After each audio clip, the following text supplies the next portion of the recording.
कुंभ diaries एक शोध ग्रंथ के भव्य एवं गरिमामय विमोचन समारोह में हमारे बीच में उपस्थित है महाप्रबंधक परिचालन पूर्वोत्तर रेलवे आदरणीय अनूप कुमार सतपति जी, दैनिक जागरण के प्रदेश संपादक आदरणीय आशुतोष शुक्ल जी, उत्तर प्रदेश के राज्य सूचना आयुक्त मोहम्मद नदीम जी, प्रख्यात ज्योतिषाचार्य आदरणीय इंदु प्रकाश मिश्र जी, राष्ट्रीय अध्यक्ष आदरणीय संदीप बंसल जी, पूर्व रेलवे अधिकारी आदरणीय जितेंद्र सिंह जी, प्रख्यात कवि हमारे मित्र आदरणीय सर्वेश अस्थाना जी, प्रसिद्ध शिक्षाविद आदरणीय सची सिंह जी, दिव्यांश पब्लिकेशंस के मुख्य कर्ता आदरणीय नीरज अरोड़ा जी, संचालन कर रही आदरणीय शिखा श्रीवास्तव जी और अमिताभ जी तो आइए, सभी रेल परिवार के तथा पुस्तक जगत के सभी हमारे सभी पाठकों चिंतकों आदरणीय नन्नू भाई उपस्थित सभी भाइयों तथा बहनों का ध्यान रखें। बहुत देर से आप सभी करते हैं। अमिताभ जी की पुस्तक को यदि आप पढ़ेंगे वो रिसर्च पेपर की तरह। कुंभ होता क्यों है? नक्षत्रों की गति के कारण क्या स्थितियां उत्पन्न होती हैं? साइंटिफिक रीजन्स क्या है अंतरिक्ष में? हमारी भौगोलिक संरचना के साथ साथ हिंदू मैथोलॉजी में या भारतीय पद्धति में नक्षत्रों का क्या स्थान है?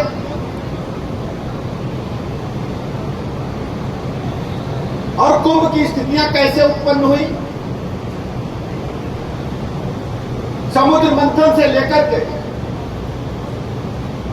और अंत अखाड़ों तक, अखाड़ों के बाद उसका टूरिज्म पर क्या असर पड़ा है? होटल और रहने वालों पर अस्थायी नगर बनाने से लेकर के वहां की ट्रैफिक व्यवस्था से लेकर के सुरक्षा व्यवस्था से लेकर के कैसे कैसे सब कुछ इस पुस्तक में आपको मिल जाएगा। यानी यह पुस्तक आध्यात्मिक भी है, यह पुस्तक साइंटिफिक भी है और यह पुस्तक आधिकारिक दृष्टि से अधिकारियों को प्रबंधन के लिए क्या क्या करना पड़ता, सब कुछ एक समवेत एक पुस्तक में।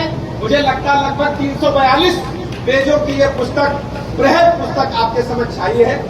इस पुस्तक के माध्यम से आने वाली पीढ़ियां और वर्तमान में जो कुंभ में नहीं जा पाए, जो महाकुंभ में स्नान करके पुण्य को नहीं प्राप्त कर पाए, मुझे लगता है इस पुस्तक को पढ़ने के बाद, क्योंकि पाठक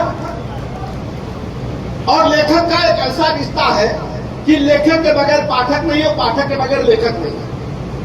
तो अमिताभ जी की पुस्तक पाठकों के लिए बहुत ही महत्वपूर्ण है और इस पुस्तक के पढ़ने के बाद जो पाठक महाकुंभ में स्नान नहीं कर पाए हैं, इस पुस्तक को पढ़ करके स्नान की गति को प्राप्त करेंगे, ये मैं ईश्वर से प्रार्थना करता हूं।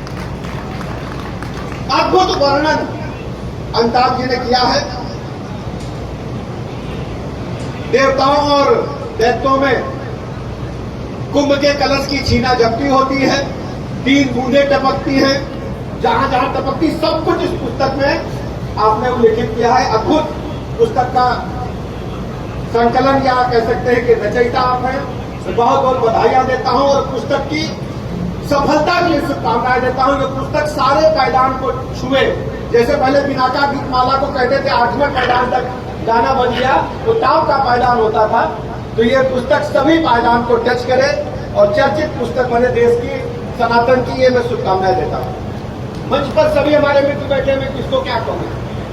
अमिताभ जी हमारी टीम के पुराने खिलाड़ी, भले ही ऑफिसर हो, भले ही पत्रकार हो, भले ही किताब के लेखक हो, लेकिन वास्तव में नेता इनके अंदर है।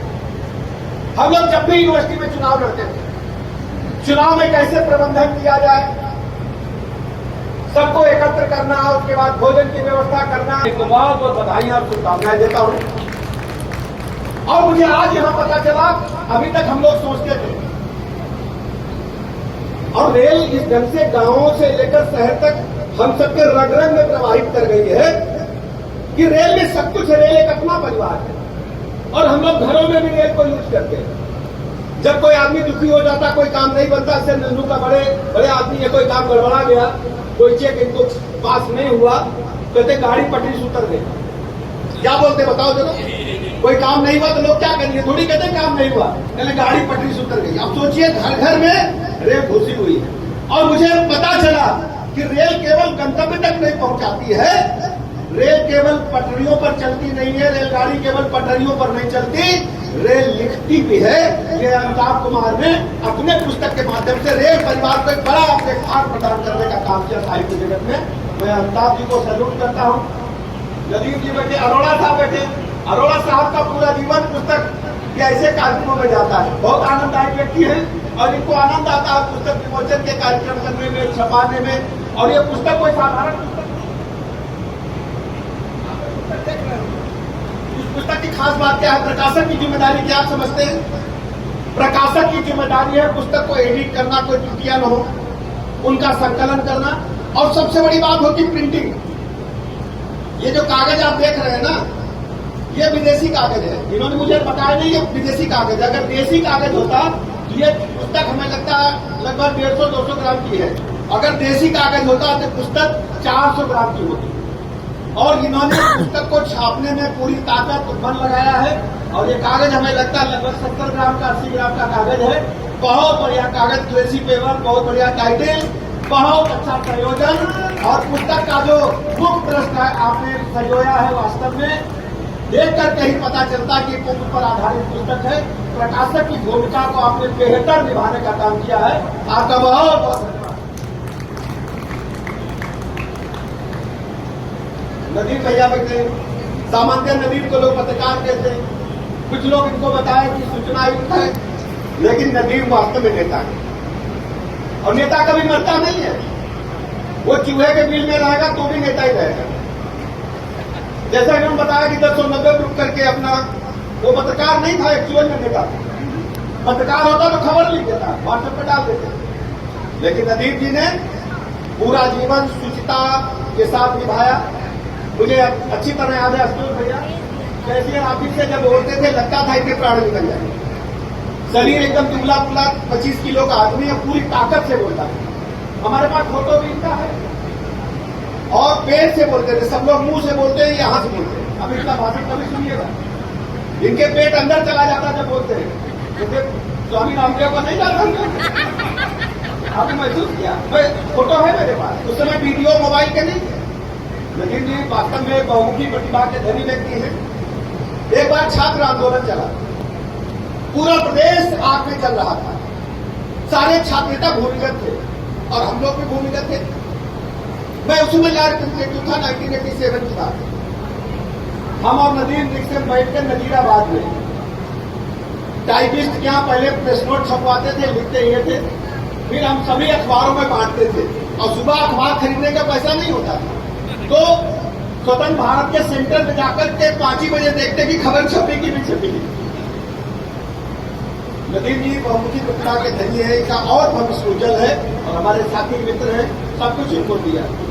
गुरु जी बैठे हैं, गुरु जी को सब लोग पहचानते हैं, सब लोग देखे, भाभी जी सब लोग देखे गुरु जी को।